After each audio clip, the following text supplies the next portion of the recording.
Hello everyone, this is the final Bosman, and on today's episode, I can keep a secret. Trust me.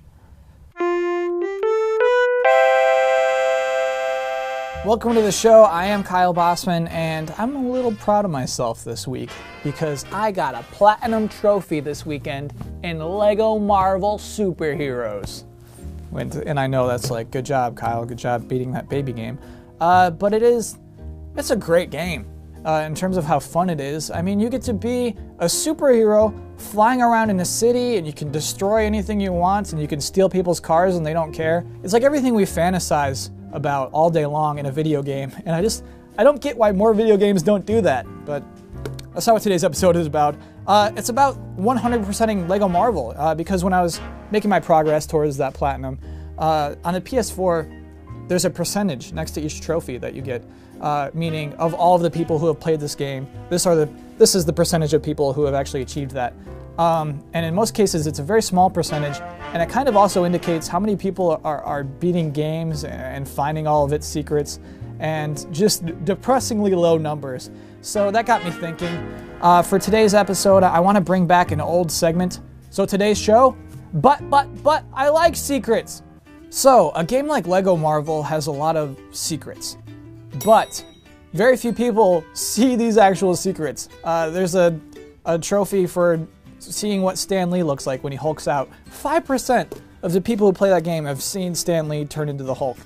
That's crazy. And I'm sort of a rational thinker a lot of the times. Most of the time to its fault. I like to believe in numbers and statistics. It's probably the only reason why I'm good at fantasy football. Go cold French fries. So my rational thinking tells me that you are wasting your time if you spend any effort on 5% of your audience. But these cool secrets and levels are what makes it worth it to the people who are putting work into this game. If you're collecting, gizmos and jib-jabs and little blinky spheres, it's much more rewarding if you know that there's going to be something at the end for all your efforts. Like take Super Mario 3D World. If you 100% that game, you get a whole bonus world, which is just like the hardest level you've ever played in a Mario game. In Luigi's Mansion Dark Moon, if you collect all of the gems and all of the boos, you get the blackest gift for the most brutal game players. Nothing. So bad example. But there's no way that I would have 100%ed Lego Marvel if I wasn't going to later be rewarded with Lego Stan Lee and Deadpool and this secret bonus level where Magneto wants to go back into prison to get his chessboard back. But game development is not getting cheaper, it's getting more and more expensive. There's like bigger budgets, bigger staffs, bigger DLC, we need more money. And so I don't understand why we're putting these things in these games if they're going to cost money.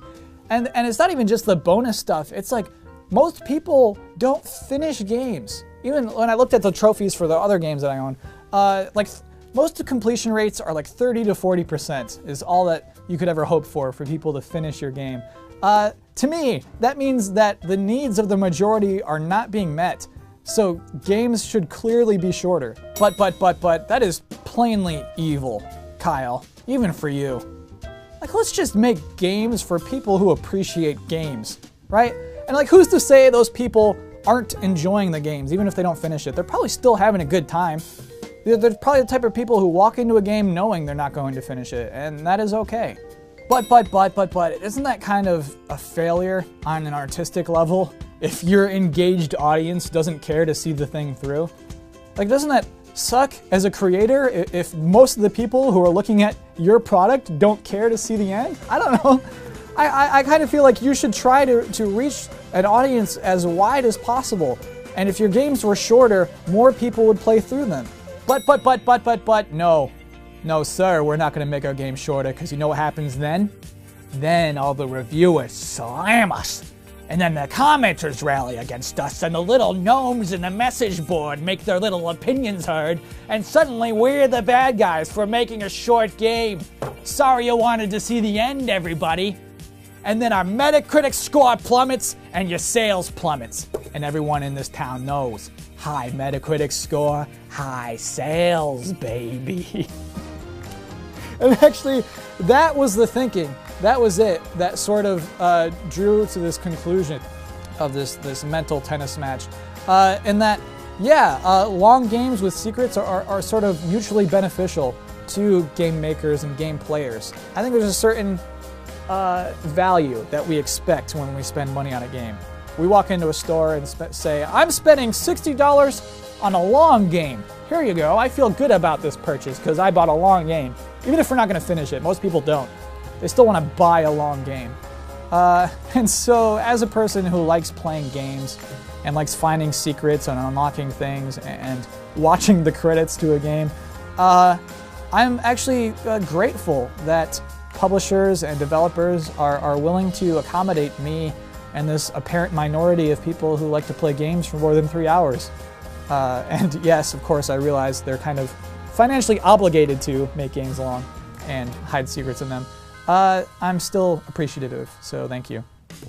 That is the episode for this week. If you're on Twitter, you can find me at Kyle Bosman. I want to say thank you, by the way, to the people who this morning convinced me to make the show about this and not this Microsoft acquisition of Gears of War, because I don't think I could have been nice about that. I will be back here next Wednesday. I hope to see you then. Thanks for watching.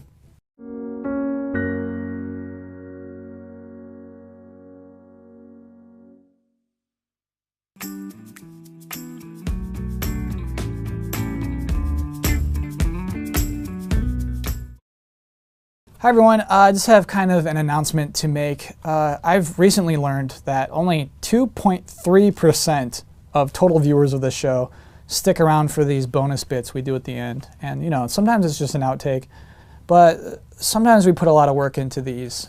And I just wanted to officially state that that's not going to happen anymore. I'm sorry if you were into them, but clearly there's not even anyone watching right now. So, that's the way it's got to be. Anyway, I hope to see you next week.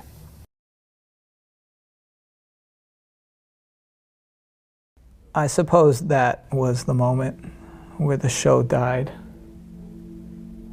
From then on, really, the love kind of evaporated out of it. It's like when I stopped doing bonus bits, people started taking the show more seriously. The final Bosman, it's a refined show now. It's very on focus, and I don't know, it happened real fast. I became kind of like some internet celebrity, right? Like iJustine and Smosh. I was one of them, finally. I sort of became like this rolling snowball of success. It all just kind of piled onto each other, just steamrolling. I couldn't stop it. I was the first human being ever on the cover of Game Informer magazine in the month of May 2015. That was a big deal, but you know, none of that made me happy. I went up in space. I bought a car that's shaped like a dinosaur. I knocked up 2 different supermodels, and none of that worked. I remember it was one day, I was on a business trip up in Detroit, shopping for properties. I was at the airport though, and this kid comes up to me named Acid Trip 69. Kid says, hey, how come you don't do bonus bits at the end of your show no more? And I said, come on kid, nobody cares about those. And the kid says, yeah, but you do, don't you? And the truth is, yeah, I did. I loved doing those bonus bits. That was, you know, that moment was a moment where I could say or do anything I wanted to, and it didn't matter because it was a bonus bit. You know, if I'm going on for too long or it's boring, you know, who cares, right? You know, change the tab. Get out of here if you're bored. You know, it's my bonus bit. It was freedom, is what it was, right? It was like, only in that moment is when I was free from the expectations, you know, and the criticism of a regular internet audience. And then I thought about those game developers, right? Because like maybe they liked putting that secret stuff in the games, you know? Maybe that was fun for them. Maybe they didn't care how many people saw it, you know, as long as they had a good time putting it in there. Like that's what this whole existence is all about, right? It's like having fun. So I gave Acid Trip 69 a candy bar out of my briefcase and was on my way. But the next day, I went to talk to my manager, Mr. Mime. And I said, you gotta let me do bonus bits again. I missed the bonus bits. And he dances at me. He says, the kids don't want that anymore. You know, they're over the bonus bits. The kids want this. And you know me, I couldn't help myself. I had to try. So last week, at the end of last week's episode, after the credits rolled, I tried to do a bonus bit. I don't know, something about Philip Dollarfield or something. But I don't know what happened. I couldn't get it out right. The words were coming out wrong, and it wasn't funny. And my guest, Joaquin Phoenix, made a mean joke about it. Then, the next day, John Hamm made fun of me on Twitter. Mr. Mime was right. They didn't want my bonus bits anymore. Because that's the thing, right? You can't make Call of Duty for years and then suddenly make an intelligent, interesting game. Because that's not what your audience wants no more. And that's not what my audience wanted. It is too late for me. But you know who it's not too late for? My past self. That is why I created this time machine. The plan is simple. I will go back in time and I will tell myself how important the bonus bits are. It's the only way.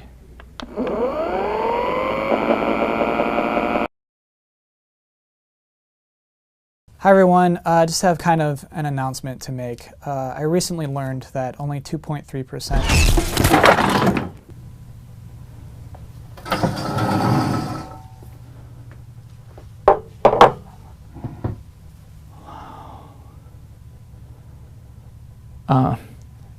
Never mind that. You ever notice that Nintendo, as a company, kind of acts like an elephant? Like, bum bum bum bum bum. I promise I'm gonna change. Bum bum bum bum boom bum. But I'm never gonna. That felt really good.